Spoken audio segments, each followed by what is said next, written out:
Hi friends, welcome to வானவில் life style. நம்ம இன்னைக்கு ஒரு நெய் மீன் குழம்பு தான் பார்க்க போகிறோம். அது எந்த பக்குவத்தில் செய்கிறோம், எப்படி வருது அப்படிங்கிறத பார்க்கலாமா? வாங்க வீடியோக்குள்ளே போகலாம். நம்ம ஃபஸ்ட்டு வெங்காயமும் பூண்டும் இதில் ஒரு பேஸ்ட்டாக அரைச்சிக்க போகிறோம். அப்புறம் ஒரு வானல் வச்சுட்டு அதில் தேவையான அளவுக்கு எண்ணெய் ஊற்றிக்கலாம். நான் கடலெண்ணெய் ஊற்றுறேன். நல்லெண்ணெய் ஊற்றி செஞ்சிங்கன்னா இன்னும் நல்லா டேஸ்ட் கொடுக்கும். மீன் குழம்புக்கு கொஞ்சம் எண்ணெய் கொஞ்சம் தாராளமாக இருந்துச்சு அப்படின்னா இன்னுமே டேஸ்ட் அதிகமாக இருக்கும். நல்ல எண்ணெய் சூடானதும் கடுகு போட்டுக்கலாம்.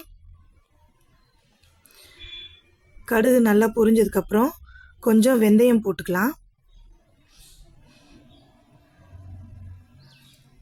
அப்புறம் ஒரு பெரிய வெங்காயம் சேர்த்துக்கலாம். அது கூட பச்சை மிளகாவும் சேர்த்து நல்லா வதக்கிக்கலாம்.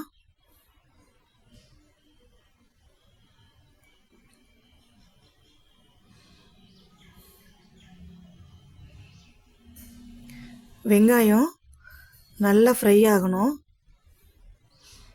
அது வரைக்கும் நல்லா பொறுமையாக ஃப்ரை பண்ணிக்கலாம்.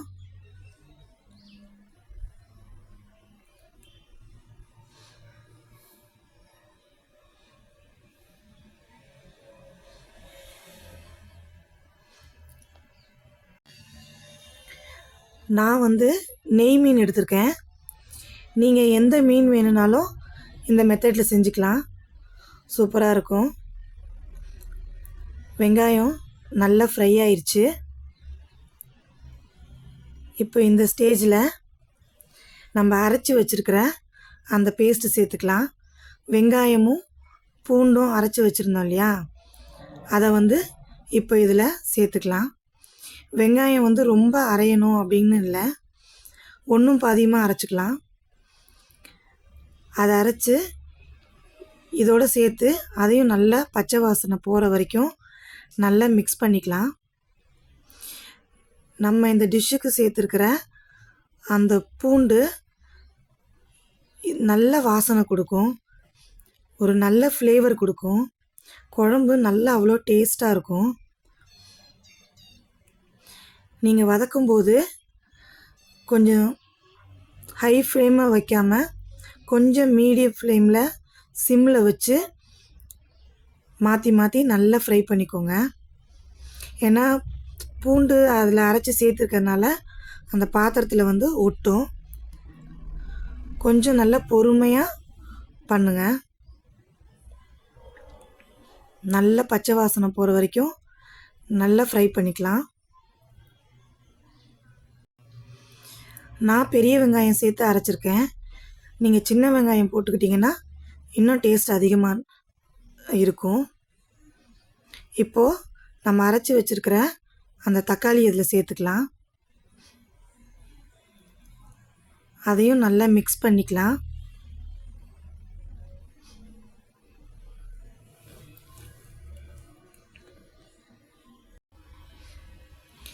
இந்த தக்காளியும் நம்ம சேர்த்துருக்க வெங்காயமும் நல்லா வதங்கி எண்ணெய் பிரிஞ்சு வரணும். இங்கே பாருங்கள், எண்ணெய் பிரிஞ்சு வர்ற இந்த ஸ்டேஜில் நம்ம உப்பு, மஞ்சள் தூள், மிளகாய் தூள் எல்லாம் சேர்த்துக்கலாம்.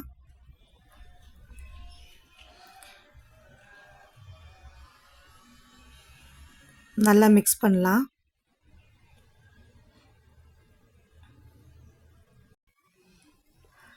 அந்த எண்ணெயிலேயே நல்லா அந்த மிளகாத்தூள் நல்லா ஃப்ரை ஆகணும். ஏன்னா அப்போ தான் குழம்பு நல்ல டேஸ்ட் கொடுக்கும். பாருங்கள் எப்படி இருக்குன்னு. இந்த மாதிரி கெட்டியாக நல்லா ஃப்ரை ஆகி நல்லா வரணும்.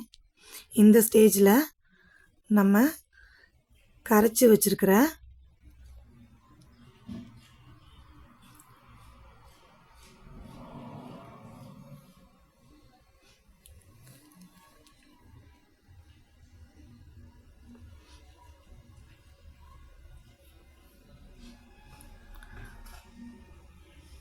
பாருங்கள் எப்படி எண்ணெய் பிரிஞ்சிருக்குன்னு.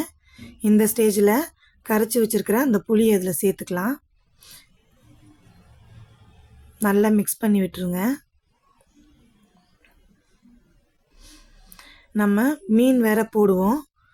அப்போ நல்லா கொதிக்கும்போது மீன் போடும்போது தண்ணி கொஞ்சம் கம்மியாயிடும். அதனால் இந்த ஸ்டேஜ்லேயே நீங்கள் எவ்வளோ வேணுமோ அந்த அளவுக்கு நீங்கள் தண்ணி ஊற்றி உப்பு டேஸ்ட் பார்த்துக்கோங்க. உப்பு கரெக்டாக இருந்ததுன்னா ஓகே. அப்படி இல்லை அப்படிங்கிற பட்சத்தில் இந்த டைமில் நீங்கள் உப்பு சேர்த்துக்கலாம்.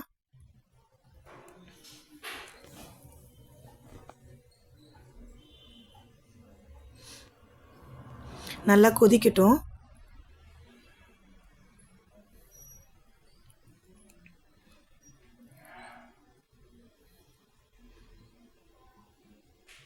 பாருங்கள் எப்படி நல்லா கொதிக்குதுன்னு. அந்த மசாலா, அந்த புளி தண்ணி, அப்புறம் அந்த எண்ணெய் எல்லாமே பிரிஞ்சு அவ்வளோ அழகாக வரும். பாருங்கள் எப்படி இருக்குன்னு. இந்த மாதிரி கொதி வரும்போது நம்ம மீன் சேர்த்துக்கலாம். நம்ம சேனல் பிடிச்சிருந்துச்சு அப்படின்னா லைக் பண்ணுங்கள், ஷேர் பண்ணுங்கள், கமெண்ட் பண்ணுங்கள். இந்த டிஷ்ஷை கண்டிப்பாக செஞ்சு பார்த்துட்டு எப்படி இருக்குன்னு எனக்கு சொல்லுங்கள். பாருங்கள் நம்ம மீன் சேர்த்துடலாம். இதே மெத்தடில் நீங்கள் எந்த மீன் போட்டாலும் நல்ல டேஸ்ட் இருக்கும்.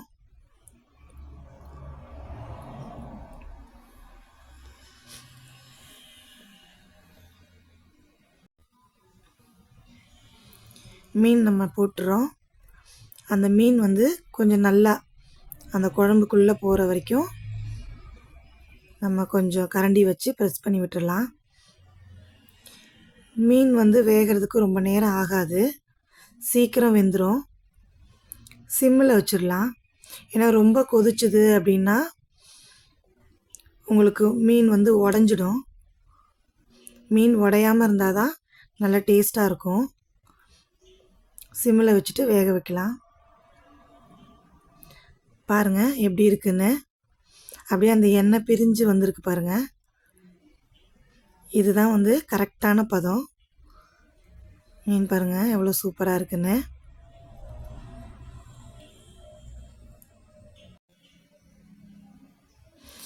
இன்னும் கொஞ்சம் உங்களுக்கு குழம்பு எங்களுக்கு திக்காக வேணும் அப்படின்னு நினைக்கிறீங்க அப்படின்னா நீங்கள் தண்ணியை கொஞ்சம் கம்மியாக ஊற்றிக்கலாம். இந்த ஸ்டேஜில் ஸ்டவ் ஆஃப் பண்ணிக்கலாம். மேலே மல்லி இலை போட்டுக்கலாம். வேணுங்கிறவங்க ஒரு தாளிப்பு கொடுத்துக்கலாம். நான் ஸ்டார்டிங்லேயே தாளிப்பு கொடுத்துட்டதுனால நான் ரெண்டாவது தாளிக்கலை. அந்த மல்லி போட்டு கொஞ்சம் நேரம் மூடி வச்சுட்டு